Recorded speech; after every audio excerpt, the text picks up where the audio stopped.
কিন্তু আপনার কাছে কখনো মনে হয় না শেখ হাসিনার ডাইরেক্ট ব্লেসিং না থাকলে, ডাইরেক্ট অংশগ্রহণ না থাকলে তাদের পক্ষে কোনোদিন এই লুটপাট করা সম্ভব না?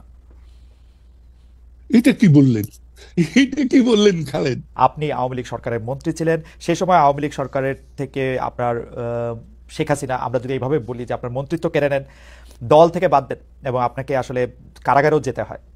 উপর থেকে আমরা যেটি জেনেছি যে আপনি হজ, তাবলিগ জামাত তা নিয়ে কথা বলেছিলেন, কিন্তু ভেতর থেকে আমরা যা শুনেছি সেটি হচ্ছে যে আপনার প্রধানমন্ত্রীর পুত্র জনাব সজীব ওয়াজেদ জয়কে নিয়ে প্রশ্ন করা, সে সময়কার প্রধানমন্ত্রীর পুত্র সজীব ওয়াজেদ জয়কে নিয়ে প্রশ্ন করায় আপনার, আমি এটাকে পরিণতি বলবো না, আপনাকে এই ঘটনার মধ্যে দিয়ে যেতে হয়েছিল।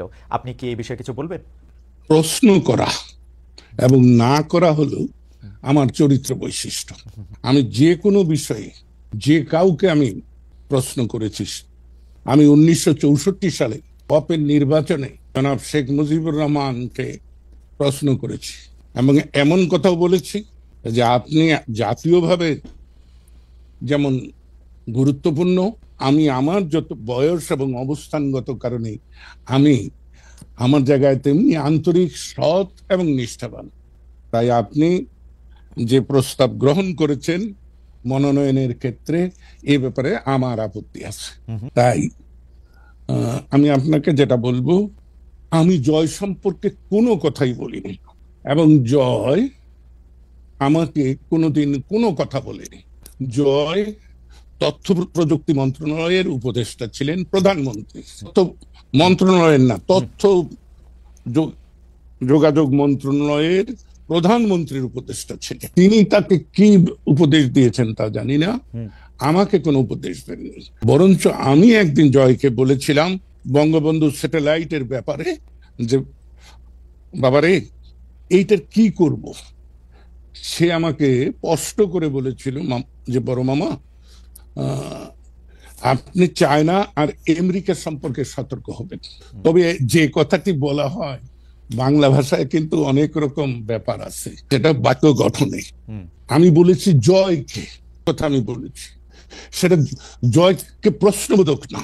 আমি বলেছি জয় হলো প্রধানমন্ত্রী শেখ হাসিনার পুত্র, জয় হলো বঙ্গবন্ধু শেখ মুজিবের দৌহিত্র, এই হিসাবে।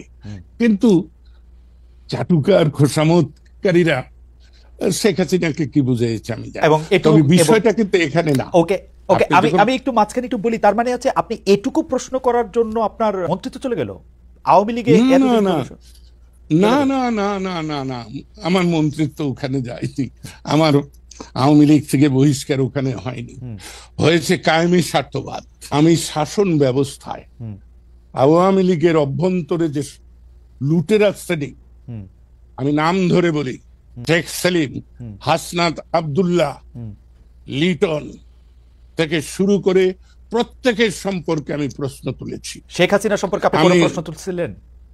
কার সঙ্গে? শেখ হাসিনা সম্পর্কে না, আমি শেখ হাসিনাকে সবসময় হাসতে হাসতে বলতাম, কারণ এক সময় তো তুই তুকারি করেছি।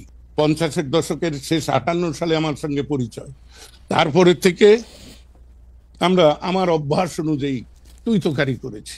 কিন্তু আমি যখন 2001-এর জাতীয় সংসদ নির্বাচনে ভোট ডাকাতির কারণে পরাজিত হই, তারপরে আমি সিদ্ধান্ত নেই যে আমি রাজনৈতিক অঙ্গনে থাকবো কি থাকবো না, নির্বাচনী ব্যবস্থার মধ্যে থাকবো কি থাকবো না। তখন আমি নিজে নিজেই ভেবে নেই যে শেখ হাসিনাকে যদি আমি তুই তোকারি করি তাহলে শেখ হাসিনা আমাকে কেন সম্মান করবে। তাই আমি তখন থেকে তাকে আপনি বলার শুরু। ওকে, আমরা সরি আপনাকে ইন্টারাপ্ট করার জন্য। আপনি ওই জায়গায় বলতেছিলেন যে কেন আপনার মন্ত্রিত্ব চলে গেল শেখ সেলিম, হাসনাত আব্দুল্লাহ। আমি সেইটা বলতেছি। জি, সেইটা নিয়ে। হ্যাঁ হ্যাঁ, সব ওই, যদিও তারা শেখ পরিবার দাবি করে, আসলে তো পরিবার বলতে কি বা নরনারী, তার সন্তান, বৃদ্ধ পিতামাতা থাকলে তারা।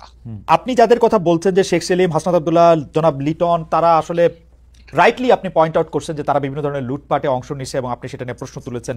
কিন্তু আপনার কাছে কখনো মনে হয় না শেখ হাসিনার ডাইরেক্ট ব্লেসিং না থাকলে, ডাইরেক্ট অংশগ্রহণ না থাকলে তাদের পক্ষে কোনোদিন এই লুটপাট করা সম্ভব না? এটা কি বললেন, এটা কি বললেন খালেদ? আপনার যদি ইচ্ছা না থাকতো তাহলে আমি কি আপনার সঙ্গে এই মুখোমুখি সাক্ষাৎকার দিতে পারি? না না, এবং আপনার ইচ্ছা না থাকলেও সেটা। শেখ হাসিনার যদি ব্লেসিং নয়, শুধু ব্লেসিং তো ছিলই, তার একান্ত সম্মতি ছিল। রাইট। এবং এই ব্যাপারে আমি ছেলেটিকে পছন্দ করি আর না করি, সোহেল তাজ সে কিন্তু এক সাক্ষাৎকারে বলেছে যে আপা আমাকে বলেছিল যত পারো অর্থ জোগাড় করো। আমি কিন্তু শেখ হাসিনা সম্পর্কে আমার খুব উচ্চ ধারণা ছিল।